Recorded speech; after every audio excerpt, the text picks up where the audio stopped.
Sanara Dunai Sani Monalaya Gunara Kunhaya Gunara Amen. Amen, amen. I say to you, truly I tell you, I am the world they call Jesus Christ. So, humans, like I keep telling you, Jesus means a key. Again, I'll say it to you that it means. Jesus means key. Because it's supposed to be S-U. S-E-J. But your ancient Greek religious have translated it and fucked it up. So yeah, clap your hands. And then, you have worshipped his son, his grandchild. Who are you worshipping that I called his great-grandchild? This, you have images of you called me, Jesus. It isn't I, because even what put in the replica, in that, in my cross, is the same. Yeah? His grandchild, he put in it. Who is this grandchild he put in it?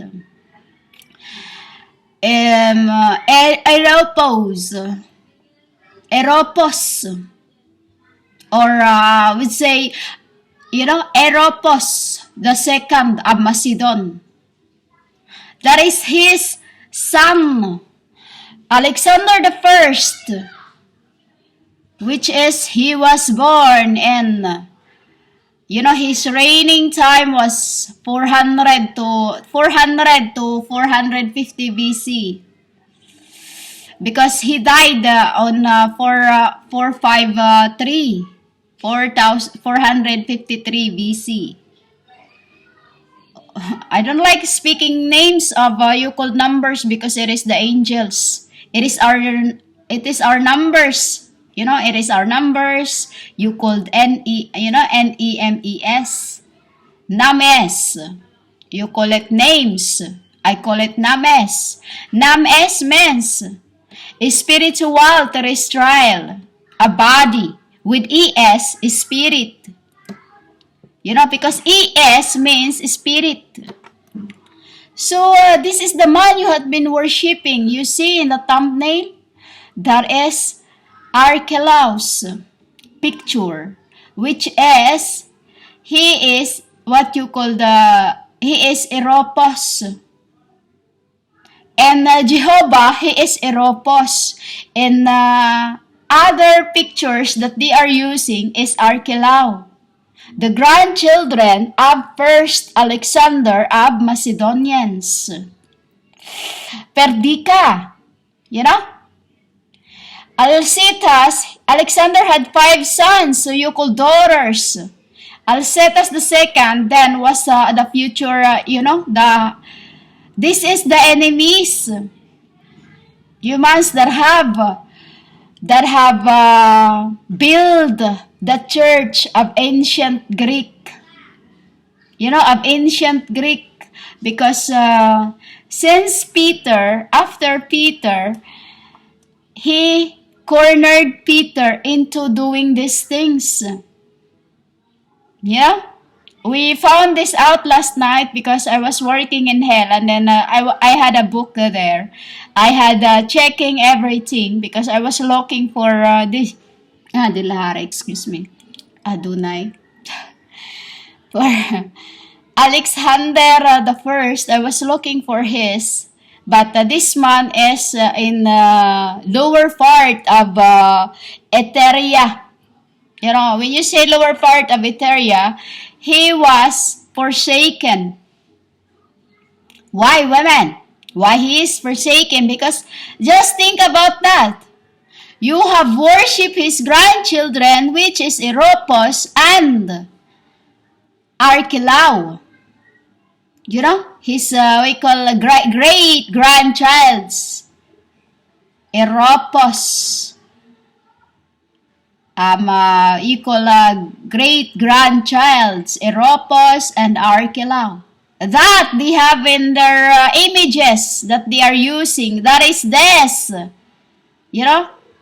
Archelaus. Like he had a sign of my signs. That is because those times Alexander the Great was already around as a word.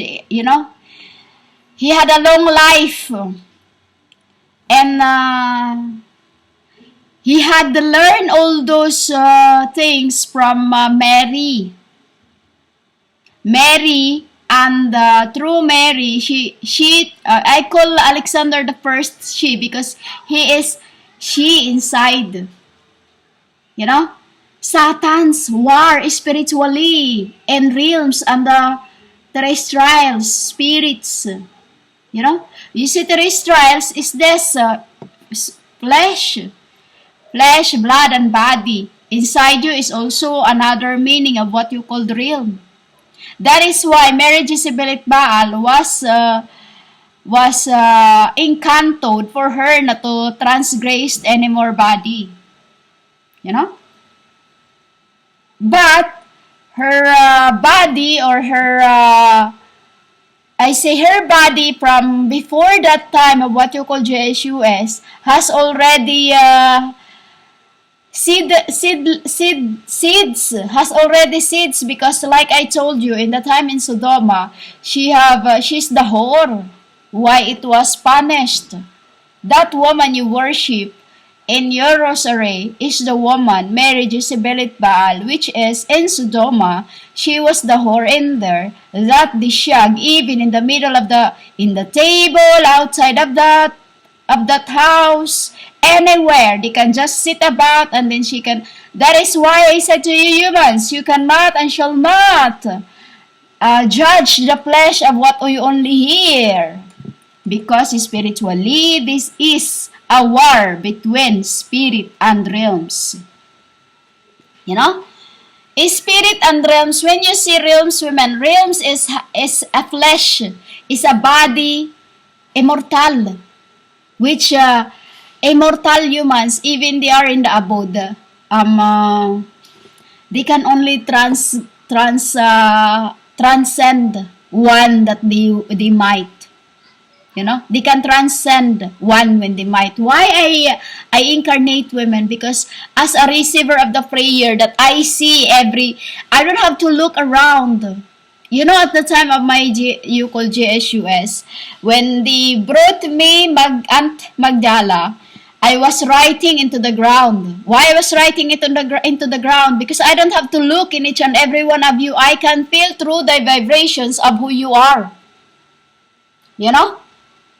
I can feel of who you are. When I say you are what you are, it means also of what you are deep within you. Yourself. So the man you are worshipping in Jehovah and the images of Jehovah, that images you are worshipping is the son of Alexander the First, who built the start of the Greek religions. He was the dynasties of the Dirga dynasty, which is they made it Argead, Argead. No, it was called Derga. It was called Derga, which is in the house of ancient Greek. I don't call it Greece because that is my name, Greece. That's also my name in this end, Grace. Why? It's either I can give you grace or it's either I can aboom you. Because if you despise me, I cannot and will never give you grace. But if you accept my truth, then it shall what it's written.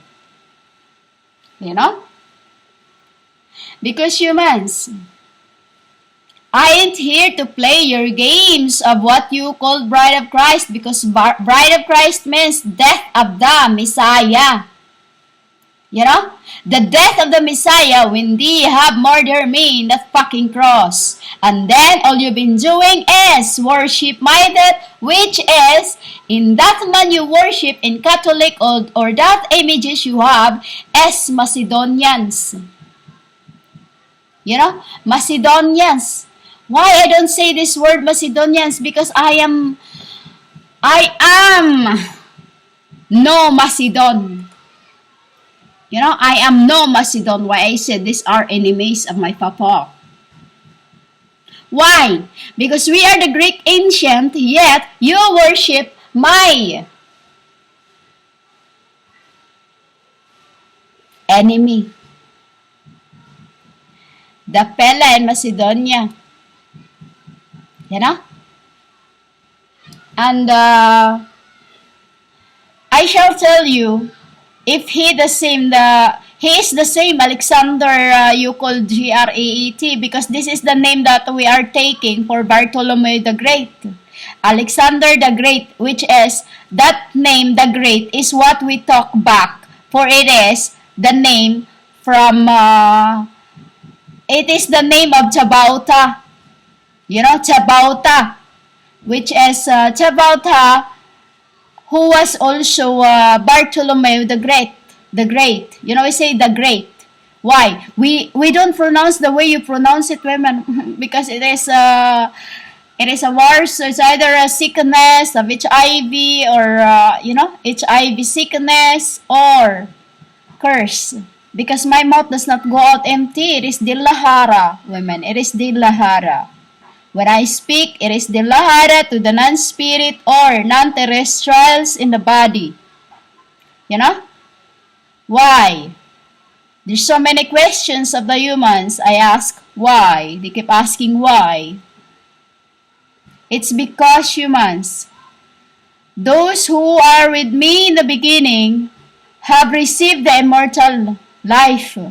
And in this end, we are looking for those who can accept my truth for you to be given a life. You know? A life. Because this is now, we are using the spirits of the thickening. You know? Minds.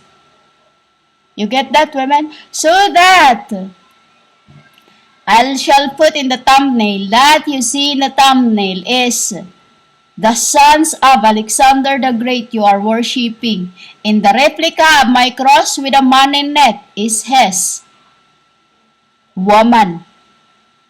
You know, is his woman. So literally, all that you are worshipping, Christians, Catholics, came from one. Alexander the First of Macedonia. You know? Peter had built the church, but there's a story behind that, in that church. Which is, if I get around to it, I will tell you the whole story. For now, this is what I'm allowing to let you know. That man you are worshipping in images is the son of Alexander the Great. For he knows my face, but he does not know who was I. You know, he knows my face, but he does not know who was I. Do you understand this, women?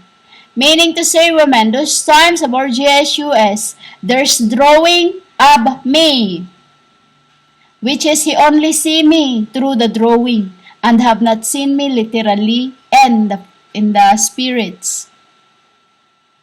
You get that, women? Because those times when they could not find my body, they look for a man that's similar to my face. And those times, women, there are left, the Jewish of the ancient has faces of almost the same. You know, why we keep the true one for this end as a judge of the judge. You get this, women. I am the measurement of judgment, and he is the one who can destroy both body and flesh. I will say he is the one, for they are all women. They are all can destroy both body and spirit. Is to Gabul can do the same. Gabul, I see, Gabul. No mercy, he said, no mercy. Gabriel is the one, and he is the one. You understand, women? I had two Duarabana on earth, and I had two Duarabana in, my brothers and my sister. Because Gabriel is I, and Chapnel is he and I. You get this, women? It's exactly the symbol of the time of our, what you called Jesus. To reverse and the same time as Eve and Adam. We are terrestrial. We are immortal. Can be seen but can't be seen. We can only show to the one who has the spirit of truth. Because the spirit of truth, mind spirit, which is you call truth, does not know how to lie. Does not know how to say no to anything. We accept the truth. We are not, we don't say no. It's like there's a story of that word of mine that it becomes my wisdom in this end that no matter what people say to you, just say yes, even if they kill you, yes. And then we're just laughing into it, women?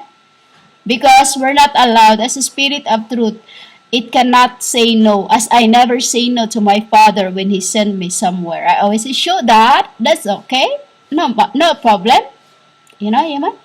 That's how much I love my father and mother. Sure, Dad, I'll go. I'll do it. If my body can't do it, I'll do it. Because that's the spirit of understanding, women. Kinds to your kinds. Be humble, for you are already what you are.